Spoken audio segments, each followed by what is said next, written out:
तो चलिए पृथ्वी की सतह से उड़ान भरते हैं और ब्रह्मांड के आखिरी छोर की ओर चलते हैं। जैसे जैसे हम पृथ्वी की सतह से ऊपर उठते जा रहे हैं वैसे वैसे हमें पृथ्वी की सतह ब्लू स्फीयर की तरह दिखने लगी है। यह है इंटरनेशनल स्पेस स्टेशन, इंसानों द्वारा स्पेस में बनाई गई सबसे बड़ी चीज। ये 27,580 किलोमीटर प्रति घंटे की रफ्तार से पृथ्वी के चक्कर काट रहा है, जो कि पृथ्वी की सतह से लगभग 400 किलोमीटर ऊपर है। और ये 24 घंटे में लगभग 16 बार पृथ्वी के चारों ओर घूम जाता है।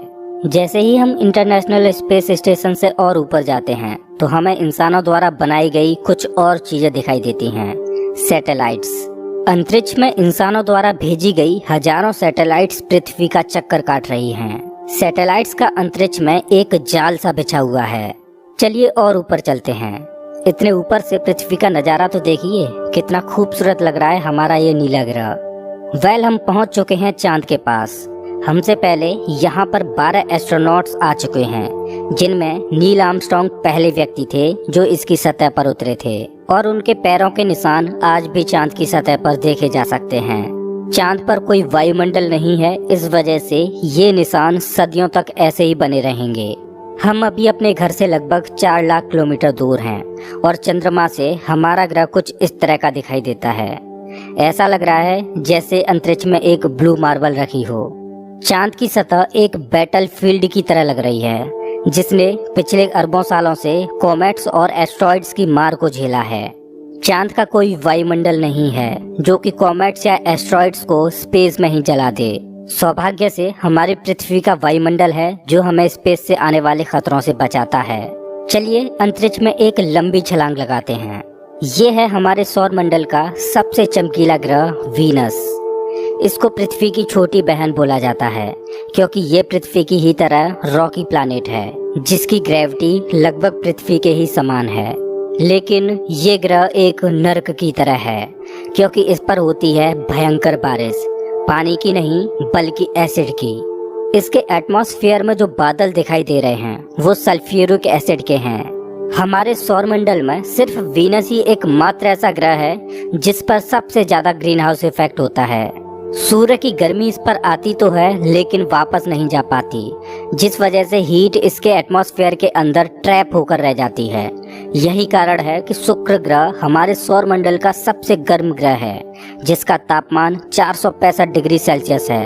इसकी सतह पर काफी मात्रा में ज्वालामुखी मौजूद हैं, जो इस ग्रह को और ज्यादा खतरनाक बनाते हैं। इस एंग्री प्लैनेट पर कुछ भी सरवाइव नहीं कर सकता। चलिए अपनी जर्नी को और आगे बढ़ाते हैं। यह है सूर्य के सबसे पास मौजूद ग्रह मरकरी। इस ग्रह की धरती हमारे चंद्रमा जैसी नजर आती है, जिस पर बड़े बड़े गड्ढे मौजूद हैं। इस ग्रह के दिन और रात के टेम्परेचर में बहुत ज्यादा डिफरेंस है। रात के समय में इसका तापमान -170 डिग्री सेल्सियस पहुंच जाता है, तो दिन के समय में 400 डिग्री सेल्सियस को भी पार कर जाता है। चलिए आगे बढ़ते हैं। यह है हमारा भगवान। यही है जो अपनी ऊर्जा से पृथ्वी पर जीवन को चला रहा है। अगर ये न होता तो हम न होते। पृथ्वी से लगभग 150 मिलियन किलोमीटर दूर मौजूद ये तारा इतना बड़ा है कि इसमें लाखों पृथ्वियां समा जाएं। सूर्य इतना भारी है कि इसकी ग्रेविटी पूरे सोलर सिस्टम को कंट्रोल कर रही है। इससे निकलने वाली लपटें इतनी बड़ी होती हैं कि सूर्य की सतह से हजारों किलोमीटर ऊपर तक चली जाती हैं। चलिए अपनी यात्रा को आगे बढ़ाते हैं। यह है पृथ्वी का सबसे नजदीकी ग्रह मंगल। इसकी धरती लाल है, इस वजह से इसे लाल ग्रह भी बोला जाता है।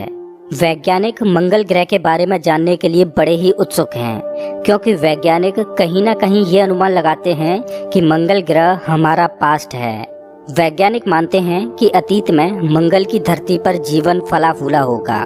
मंगल की धरती पर भी सागर मौजूद थे, नदियां मौजूद थीं, इसका खुद का एक एटमॉस्फेयर था। लेकिन आज ये ग्रह वीरान और बंजर पड़ा है। आज वैज्ञानिक इस ग्रह पर सूक्ष्म रूप में ही सही बैक्टीरिया के रूप में जीवन खोजने में जुटे हैं, और वैज्ञानिक इस ग्रह पर भविष्य में बस्तियां बसाने की सोच रहे हैं। अगर हम मंगल पर आए हैं तो हम इसे कैसे मिस कर सकते हैं। यह है ओलंपस मॉन्स, एक प्राचीन ज्वालामुखी। मंगल की धरती पर ज्वालामुखी से बना ये पहाड़ पृथ्वी की सबसे ऊंची चोटी माउंट एवरेस्ट से भी लगभग 3 गुना ऊंचा है और ये हमारे सोलर सिस्टम की सबसे ऊंची चोटी है। अगर मंगल की धरती से हम अपने ग्रह पृथ्वी को देखें तो ये कुछ इस तरह की दिखाई देती है। अब आगे की यात्रा थोड़ी सी डरावनी होने वाली है, क्योंकि अब हम एस्ट्रॉयड बेल्ट में प्रवेश कर रहे हैं जो कि मंगल और बृहस्पति ग्रह के बीच मौजूद है। इसमें मौजूद हैं बड़ी बड़ी और विशालकाय चट्टानें जो कि सूर्य के चारों ओर घूम रही हैं। इस एस्ट्रॉयड बेल्ट में इतनी बड़ी बड़ी चट्टानें मौजूद हैं कि अगर ये सब आपस में मर्ज हो जाएं, तो इनसे एक बड़े ग्रह का निर्माण हो सकता है। इस बेल्ट में इतने बड़े बड़े एस्ट्रॉयड्स मौजूद हैं कि इन पर एक बड़ा शहर बसाया जा सके। जैसा कि हम जानते हैं कि 4.5 बिलियन साल पहले हमारे सौर मंडल में ग्रह बने, लेकिन एस्ट्रॉयड बेल्ट में मौजूद ये मलबा जैसा का तैसा रह गया। एस्ट्रॉयड बेल्ट में मौजूद मलबा एक प्लैनेट बन सकता था, लेकिन एक बड़ी शक्ति ने इस मलबे को प्लैनेट नहीं बनने दिया और वो शक्ति थी जुपिटर। जुपिटर की हाई ग्रेविटी ने एस्ट्रॉयड बेल्ट के एस्ट्रॉयड्स को प्लैनेट नहीं बनने दिया। जुपिटर हमारे सोलर सिस्टम का सबसे बड़ा प्लैनेट है और इसके ढेर सारे चंद्रमा हैं। ये इतना बड़ा है कि हमारे सोलर सिस्टम के अन्य सभी प्लैनेट्स को मिलाकर भी इतना बड़ा ग्रह नहीं बनाया जा सकता। ये है जुपिटर का ग्रेट रेड स्पॉट। ये लाल धब्बा जुपिटर की सतह पर सदियों से चला आ रहा है। ये एक विशाल तूफान है। ये रेड स्पॉट इतना बड़ा है कि इसमें 3 पृथ्वियां आ जाएं। जुपिटर एक गैसीय प्लैनेट है, इस वजह से इसकी सतह पृथ्वी की तरह ठोस नहीं है। अगर आप जुपिटर की सतह पर उतरे तो आप इसकी सतह पर खड़े नहीं हो सकते, बल्कि सीधे इसके अंदर चले जाओगे। जुपिटर जितना वायलेंट और विनाशकारी है, वहीं इसके चंद्रमा जीवन के पनपने के लिए आइडियल साबित होते हैं। जुपिटर के दर्जनों चंद्रमाओं में से एक है यूरोपा, जो कि पूरी तरह बर्फ की मोटी चादर से ढका हुआ है। वैज्ञानिक मानते हैं कि यूरोपा की सतह पर जमी हुई बर्फ के नीचे पानी तरल रूप में मौजूद है। इस पर पानी का तरल रूप में होना जीवन के होने की संभावनाओं को बढ़ा देता है। हमारे सोलर सिस्टम में बृहस्पति ग्रह के चंद्रमा यूरोपा पर वैज्ञानिक जीवन होने की प्रबल संभावनाएं जताते हैं। हमारा अगला पड़ाव है हमारे सौर मंडल का सबसे खूबसूरत प्लैनेट सैटर्न।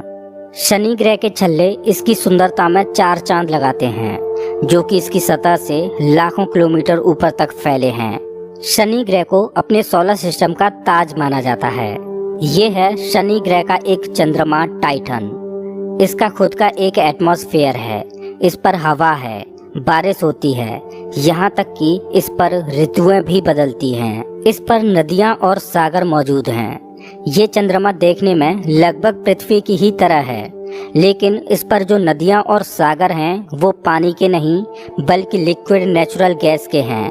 अगर हम किसी भी तरह इस नेचुरल गैस को पृथ्वी पर ला पाएं तो ये इतनी ज़्यादा है कि हजारों सालों तक ये हमारे शहरों को रोशन कर सकती है। वैज्ञानिक अनुमान लगाते हैं कि अरबों साल बाद जब सूर्य गर्माने लगेगा और एक रेड जाइंट बन जाएगा, तब टाइटन हैबिटेबल जोन में होगा। उस समय टाइटन पर पृथ्वी जैसी परिस्थितियां मौजूद होंगी। इस वजह से वैज्ञानिक टाइटन को भविष्य की पृथ्वी मानते हैं।